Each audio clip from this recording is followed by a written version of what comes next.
Bajat était l'une des 5 enfants d'une famille pauvre. Sa famille faisait face au visage le plus dur de la pauvreté. Son père était un ouvrier, payé à la journée. N'oubliez pas de vous abonner à notre chaîne, de laisser un commentaire et de liker, s'il vous plaît, cela nous honorerait beaucoup. Et rentrait souvent à la maison sans avoir trouvé de travail. Sa mère essayait de contribuer aux revenus du foyer en faisant le ménage chez les voisins, gagnant ainsi quelques sous. Pourtant, il était souvent impossible de trouver un repas chaud à mettre sur leur table. Grandissant avec des chaussures trouées et des vêtements rapiécés, Bajat et ses frères avaient appris à connaître la faim et le désespoir dès leur plus jeune âge. Le niveau d'éducation de la famille était très bas et ils croyaient facilement à ce qu'ils entendaient sans remettre en question.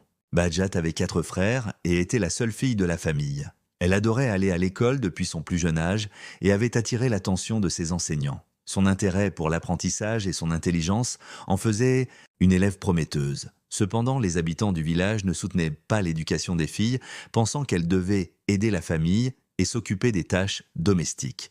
La famille de Bajat a également été influencée par cette pensée et voulait qu'elle abandonne sa scolarité. Son avenir était perçu comme étant réduit à devenir une bonne épouse et à servir sa famille. Lorsqu'elle a été retirée de l'école, elle était réveillée aux aurores pour faire les tâches ménagères, ses mains se craquant à force d'utiliser du savon et des détergents, et ses doigts se faisant des callosités en travaillant dans les champs. Pourtant, Bajat ne souhaitait qu'une chose, apprendre. Mais la pauvreté éloignait ce rêve chaque jour un peu plus. Un jour, une base militaire de haute sécurité a été établie près du village.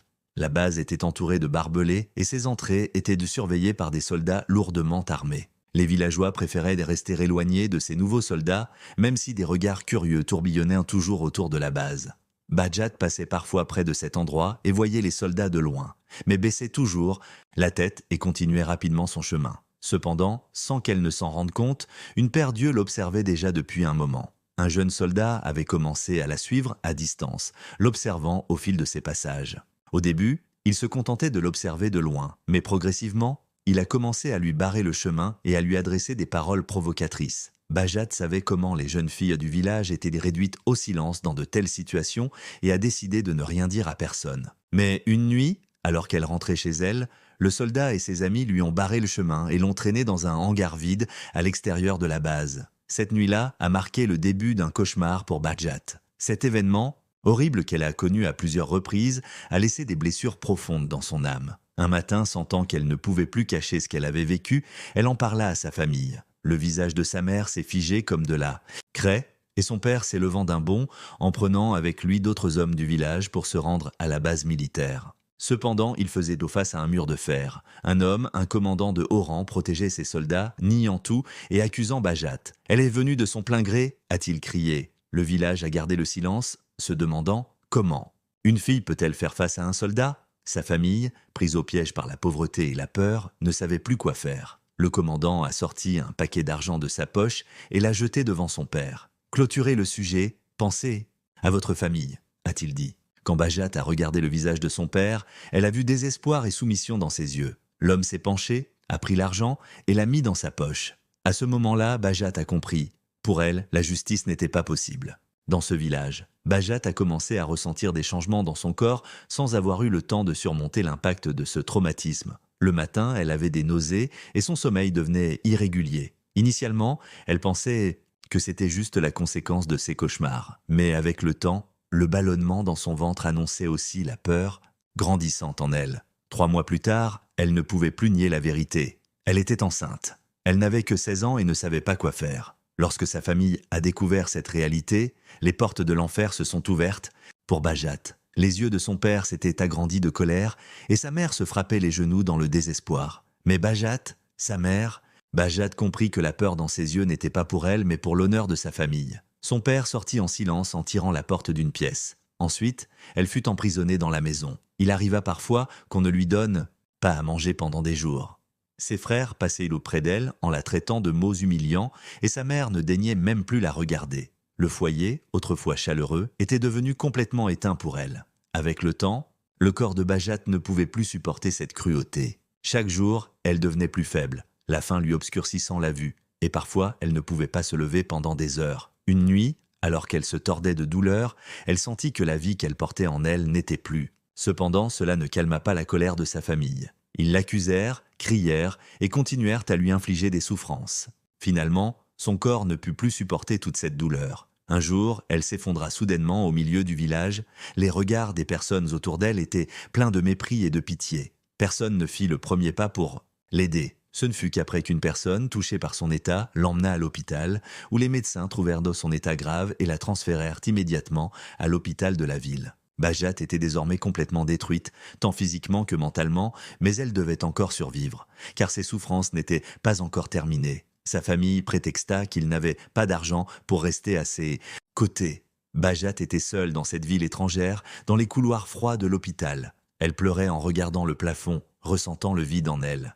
Dans un endroit qu'elle ne connaissait pas, parmi des personnes qu'elle ne pouvait pas identifier, elle se tordait de peur et de désespoir. Parfois, elle entendait les pas des infirmières ou les gémissements des patients résonner dans les couloirs, ce qui l'isolait encore plus. Cependant, il y avait quelqu'un qui s'occupait d'elle de près à l'hôpital. Kamisha. C'était une infirmière de 60 ans, portant dans son regard fatigué la douleur des années. Des années auparavant, elle avait perdu sa propre fille à cause d'une tragédie similaire. Et depuis ce jour, la culpabilité et le regret qu'elle portait en elle n'avaient jamais diminué. Lorsque Kamisha vit Bajat pour la première fois, de vieilles blessures en elle se rouvrirent. Les yeux vides et le visage pâle de Bajat lui rappelaient le fantôme de sa propre fille.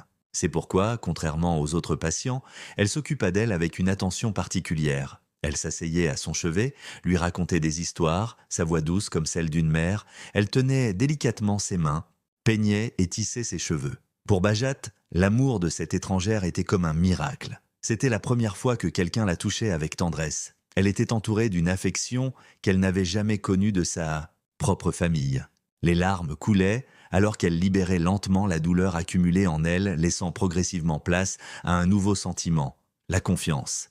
Mais elle avait encore peur. La vie lui avait toujours été cruelle et cette bonté, pouvait-elle être éphémère? Ou peut-être pour la première fois, y avait-il vraiment un chemin vers la rédemption?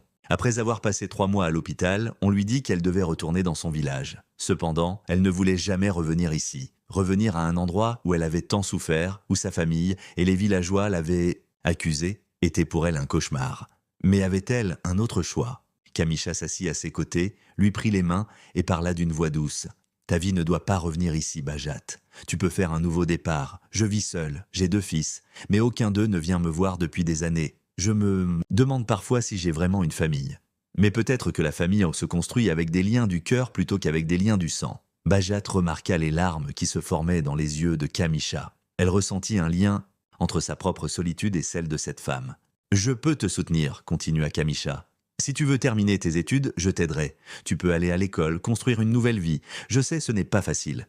Mais si tu retournes dans ton village, ta vie sera à nouveau piégée. » Dans la même obscurité, Bajat trembla intérieurement. Personne ne lui avait jamais offert une telle opportunité auparavant. Mais une part d'elle avait peur. Pourrait-elle vraiment avoir un avenir? « Est-ce que je peux vraiment le faire ?» murmura-t-elle. Kamisha serra ses mains avec force. « Bien sûr, tu peux. Mais d'abord, tu dois croire, Bajat. Tu n'es pas seul. Si tu le souhaites, nous pouvons reconstruire cette vie ensemble. » Des larmes coulèrent des yeux de Bajat. Peut-être avait-elle enfin une issue. Bajat regarda Kamisha avec des larmes aux yeux. C'était peut-être la première fois que quelqu'un lui offrait un rayon d'espoir.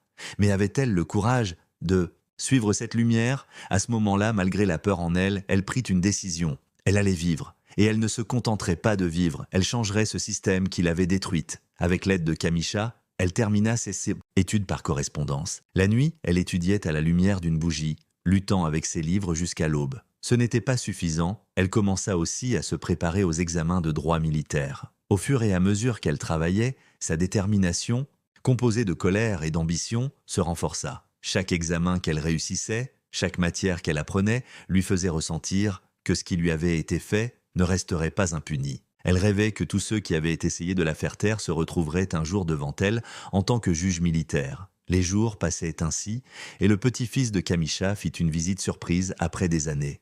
Marc, pilote, dans l'armée de l'air, était venu rendre visite à sa mère pendant quelques jours à l'hôpital. Lors de leur première rencontre, Bajat s'approcha de lui avec méfiance. Son statut d'armée éveillait en elle une colère. Cependant, avec le temps, elle remarqua l'amour que Marc avait pour sa mère et sa sincérité envers elle. Petit à petit, la distance entre eux diminua et ils commencèrent à avoir de longues conversations. « Tu étudies le droit ?» demanda Marc un jour. « Oui » répondit Bajat, ses yeux s'illuminant. « Je veux devenir juge militaire ?» Marc hocha la tête, fixant Bajat dans les yeux.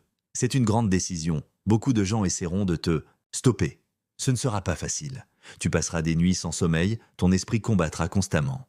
Parfois, tu voudras abandonner. Mais l'important, c'est de savoir pourquoi tu te bats. Es-tu prête? Bajat prit une profonde inspiration. Le feu qui brûlait en elle, l'ardeur et la colère qui l'avaient amenée jusqu'ici, resplendissaient dans ses yeux. Je ne peux pas oublier ce qui m'a été fait. Mais je ne veux pas que cela devienne un acte de vengeance. Je veux être la voix de la justice. Je ne serai pas comme eux. Si je choisis ce chemin, qu'ils ne s'attendent pas à ce que je fasse preuve de clémence, mais personne ne pourra non plus ébranler ma justice. Marc sourit légèrement. C'est beau. Tu es vraiment déterminé. Mais n'oublie pas, être un combattant de la justice, ce n'est pas toujours savoir distinguer le noir et le blanc. Parfois, tu devras lutter avec des zones grises. Quand tu seras prête, je serai là. Je te soutiendrai. Nous pouvons travailler ensemble. Bajat sentit pour la première fois depuis longtemps que quelqu'un lui parlait réellement avec foi. Sur ce chemin qu'elle avait tracé seule avec tant d'efforts, elle savait désormais qu'elle n'était pas seule. La bataille avait commencé et elle ne reculerait jamais. Marc avait commencé à développer des sentiments pour Bajat sans même s'en rendre compte. Sa détermination, sa force et son esprit indomptable alimentaient l'admiration qu'il éprouvait pour elle. Il profitait de chaque occasion pour passer du temps avec elle, s'asseyant discrètement à ses côtés pendant qu'elle étudiait pour l'encourager. Mais un jour, Kamisha prit son fils à part et lui parla d'un ton préoccupé. « Marc, es-tu conscient de ce que tu fais ?» demanda-t-elle. Marc fronce les sourcils. « Qu'est-ce que tu veux dire, maman ?» Bajat n'est pas une fille ordinaire. Son passé est rempli de blessures profondes. Avant que tes sentiments n'éclosent, tu dois comprendre ce qu'elle a vécu. Cette fille a combattu pour survivre pendant des années. Tu dois faire attention aux émotions d'une personne qui associe l'amour à la peur. Si tu souhaites entrer dans son cœur, ce ne doit pas être avec simplement un intérêt passager, mais avec toute ton âme. Marc prit une profonde inspiration. Les paroles de sa mère lui firent mal au cœur. Cette nuit-là, il pensa longuement à Bajat. Il se remémora la douleur dans ses yeux, ses mains tremblantes lorsqu'elle écrivait ses examens, les nuits sans sommeil à cause des cauchemars. Elle ne faisait pas que lire, elle fuyait de son passé. Il devait comprendre Bajat et gagner sa confiance. Au même moment, la famille de Bajat refit surface. Ils se rendirent chez Kamisha et provoquèrent une scène. Son père et ses frères voulèrent la traîner de force. « Tu es notre fille, tu obéiras à nos décisions !» cria son père. Ses frères proféraient des menaces, la rabaissant. Mais cette fois, Bajat n'était pas seule. Kamisha s'avança, ses yeux brillants de colère. « Cette fille ne vous appartient plus. Vous l'avez considérée comme un fardeau, mais nous lui offrons une vie. Éloignez-vous de chez moi !» cria-t-elle. Marc intervint soudainement, parlant d'une voix ferme. « Si vous vous approchez encore de Bajat, moi et tous mes contacts nous occuperons de cela par la voie officielle. Laissez-la tranquille. » La famille de Bajat, réalisant le sérieux de Marc, recula. C'était la première fois que Bajat voyait la peur dans les yeux de son père. Une fois qu'ils furent au parti, elle s'effondra, tremblante, au sol. Marc s'approcha d'elle et posa sa main sur son épaule. « Tu es en sécurité. Personne ne peut plus te faire de mal. » Bajat ressentit une étrange chaleur en elle. Pour la première fois depuis des années, elle comprit ce que cela signifiait d'être réellement protégée. Mais en même temps, cette sensation la terrifiait. Les sentiments qu'elle commençait à éprouver pour Marc étaient d'un type qu'elle n'avait jamais ressenti auparavant. Elle hésitait à se rapprocher de lui. Elle avait encore des cauchemars, luttant toujours avec les fantômes de son passé. Mais pour la première fois, son cœur battait différemment quand elle pensait à Louis. Cela la terrifiait et lui donnait de l'espoir en même temps. Le temps passa, Bajat travailla ardemment et réussit tous ses examens. Elle avait maintenant 23 ans et avait surmonté les étapes les plus difficiles sur son chemin pour devenir juge militaire. Elle étudiait jour et nuit, se regardant parfois dans le miroir, après des journées sans sommeil pour se rappeler « Ce n'est pas seulement ma vie, c'est une guerre pour la justice ». Marc venait parfois lui rendre visite. De temps en temps, il revenait chez sa mère pour quelques jours, mais il ne pouvait s'empêcher de penser à Bajat.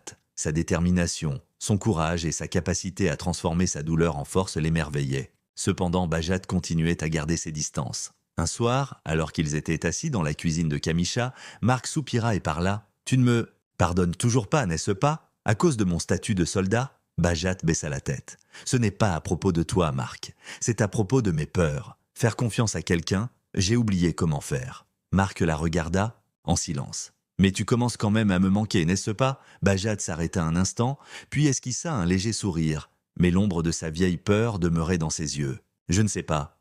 Peut-être. » Marc ne chercha pas à insister. Il savait que le temps guérirait tout, mais son respect et son amour pour Bajat grandissaient chaque jour. Voir qu'elle n'était pas seulement une victime de son passé, mais qu'elle était devenue une guerrière le fascinait encore plus.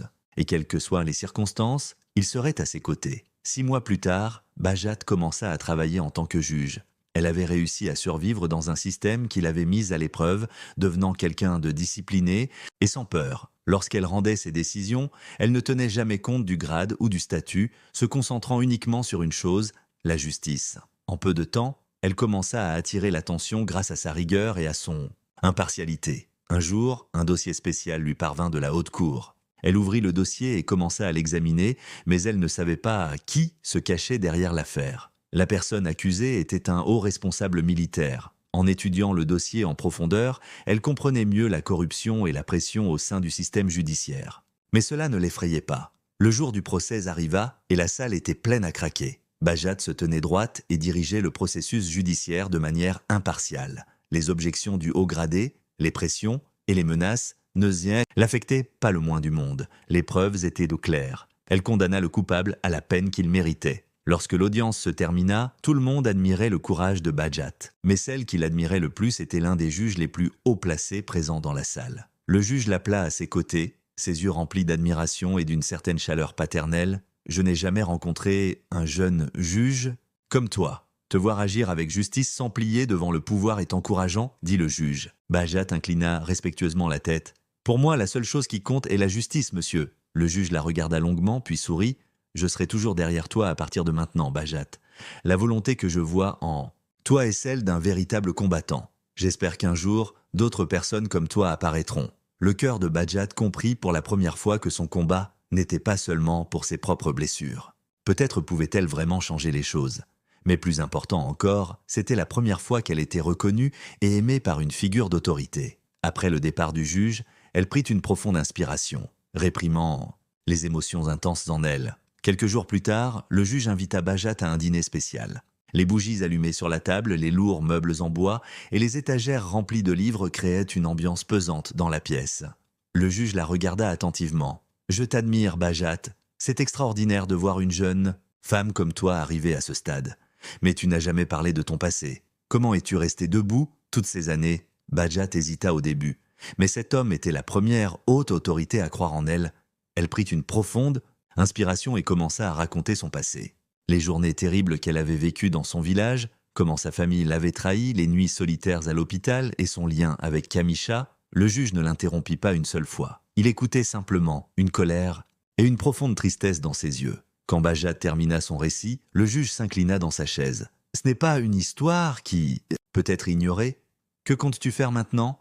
Les yeux de Bajat brillaient de détermination. « Je vais porter ma propre affaire contre tous ceux qui m'ont fait taire, humilié et détruit ma vie. Mais je ne le ferai pas en tant que juge Bajat, mais en tant que Bajat la victime. Je ne laisserai pas d'autres filles dans le village connaître le même destin que moi. » Le juge hocha la tête, une expression sérieuse sur son visage. « Si tu souhaites faire cela, je mettrai en place une cour totalement impartiale. Mais ton identité ne doit jamais être révélée. Tu dois entrer dans cette affaire comme une villageoise ordinaire. Tes émotions ne doivent pas interférer avec la justice. Si tu réussis, nous prouverons à tout le monde à quel point le système est corrompu. » Et ainsi, Bajat cacha son identité. Elle retourna à ses jours passés et s'habilla comme une simple paysanne. Elle s'enveloppa la tête dans un vieux foulard, mit une robe usée et entra dans la salle d'audience avec un visage pâle. Comme avant, elle se tenait courbée, les yeux timidement baissés. Elle voulait que tout le monde la voie comme faible et impuissante. Le jour du procès arriva et la salle de la cour militaire était bondée.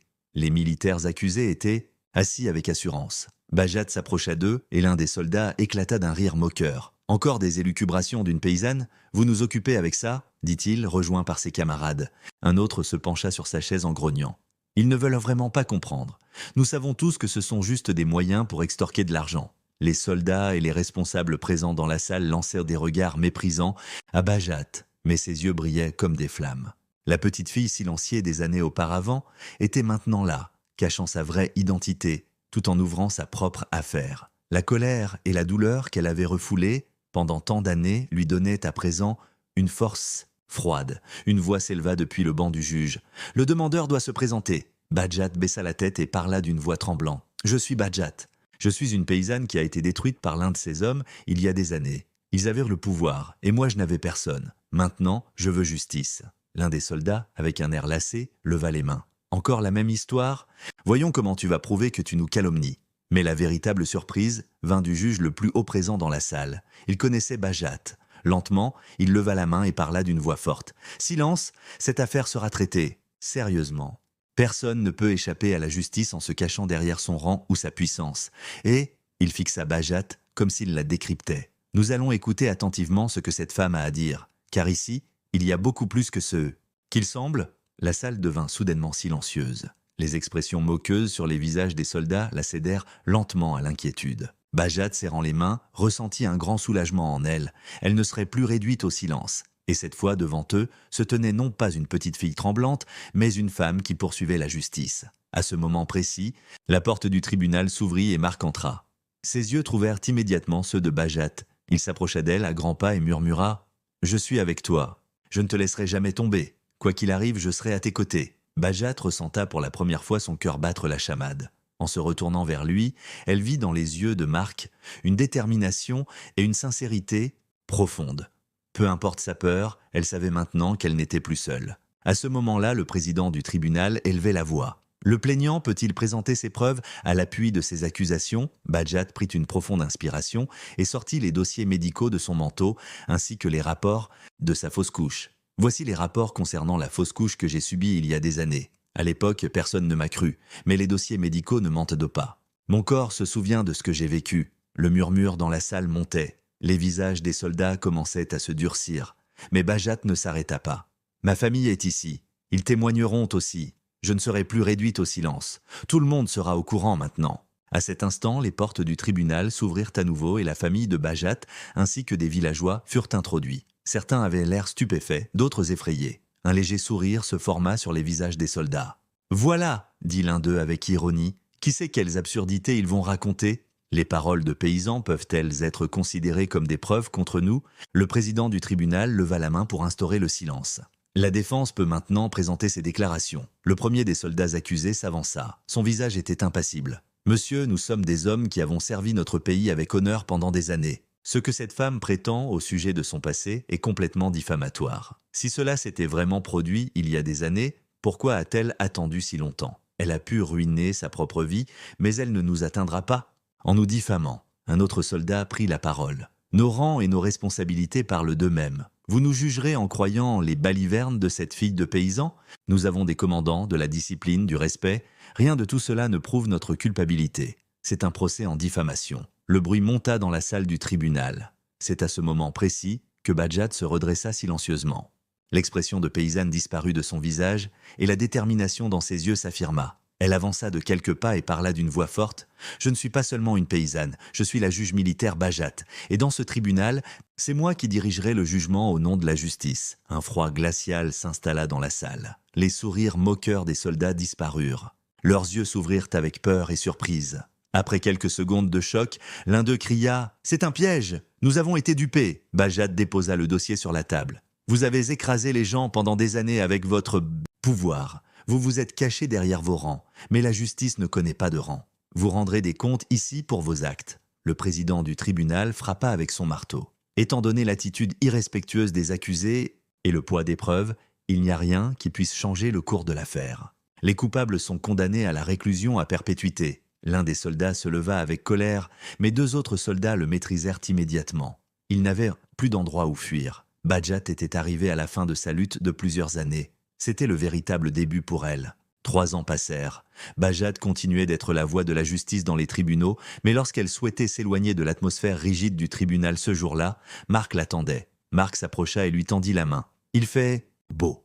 Veux-tu qu'on aille faire une petite promenade ?» dit-il en souriant. Bajat hocha la tête et sortit avec Marc pour une paisible promenade dans la nature, à la périphérie de la ville. Alors que le vent caressait doucement ses cheveux, Marc la fixait dans les yeux et parla d'une voix douce. « Bajat, je t'observe depuis des années. J'ai vu ta lutte, ta douleur, ta renaissance. Je t'aime et je ne te laisserai jamais. » Bajat fit une pause. Son cœur se mit à battre plus vite. Elle ressentait son amour, mais luttait encore contre les ombres de son passé. Évitant son regard, elle murmura « Marc, je ne me sens pas totalement guéri, mais quand je suis à tes côtés, je me sens en sécurité. » Marc sourit et prit doucement sa main. « Je sais, nous n'avons pas de hâte. T'aimer signifie attendre avec patience, et j'attendrai. L'important, c'est que nous soyons ensemble. » Les yeux de Bajat se remplirent de larmes, et elle l'étreignit lentement. Je t'aime aussi, dit-elle d'une voix tremblante. C'était la première fois qu'elle pouvait exprimer son amour sans crainte. Un an plus tard, Bajat et Marc se marièrent lors d'une cérémonie simple mais significative.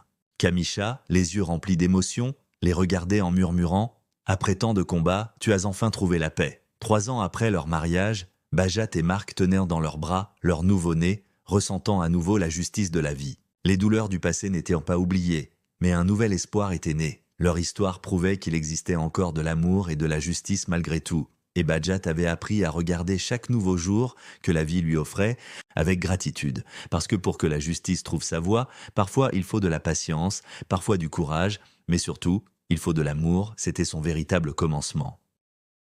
N'oubliez pas de vous abonner à notre chaîne, de laisser un commentaire et de liker, s'il vous plaît, cela nous honorerait beaucoup.